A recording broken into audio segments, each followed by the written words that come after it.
quelques mots, le temps que cette tribune se recompose justement, quelques mots pour vous dire d'abord le simple plaisir que j'ai une nouvelle fois à tirer le fil rouge de ces assises et à retrouver tous ceux avec qui, au fil des années, grâce à ce fil, je me sens lié. À propos de fil, oh, c'est facile, pensez à éteindre vos téléphones, on ne sait jamais. Chaque journée des assises commencera par une prise de position publique du CNAEMO.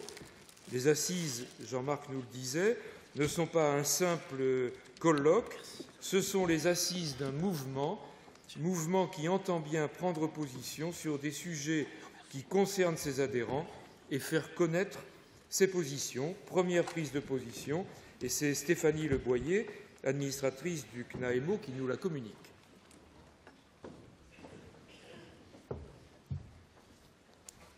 Bonjour à tous et à toutes.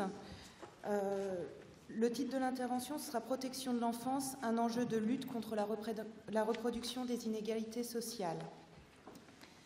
Le constat que nos interventions concernent essentiellement des familles qualifiées de pauvres n'est pas nouveau, mais continue de nous interpeller, d'autant plus que nos accompagnements ne sont jamais justifiés par la situation socio-économique des parents, mais bien par l'écart entre les besoins de l'enfant et la capacité des adultes à y répondre.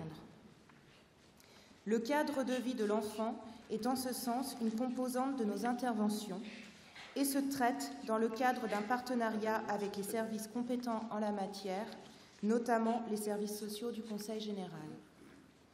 Il n'en reste pas moins que les interventions en protection de l'enfance restent marquées par la question de la pauvreté, mais aussi par la question de la reproduction des inégalités sociales et de la répétition des mêmes situations familiales au travers des générations.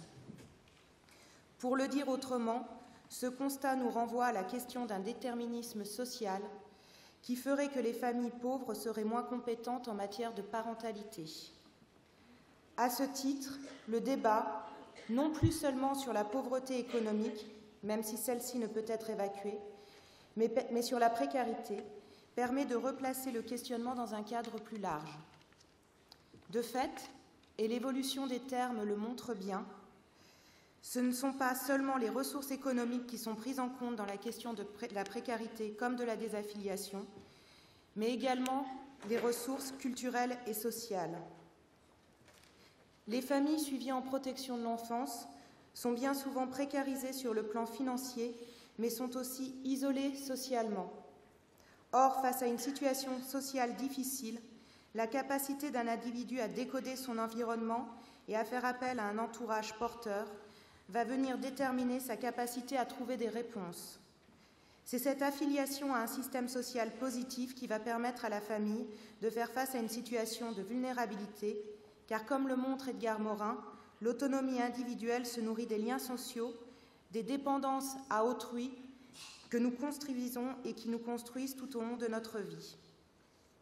La question de la parentalité ne fait pas exception et devient ainsi une question non plus seulement individuelle, mais bien sociale.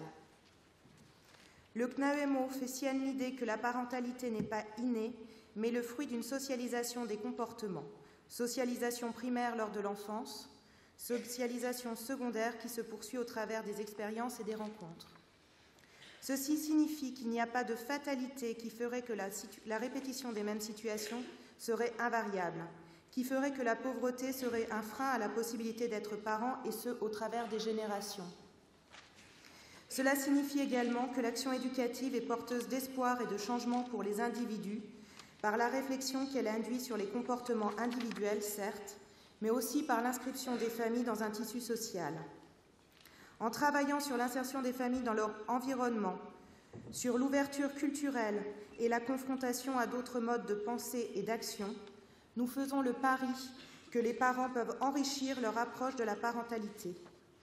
Notre action s'inscrit ainsi dans une aide individuelle à chaque famille, mais aussi dans la lutte contre la reproduction des inégalités. Je vous remercie.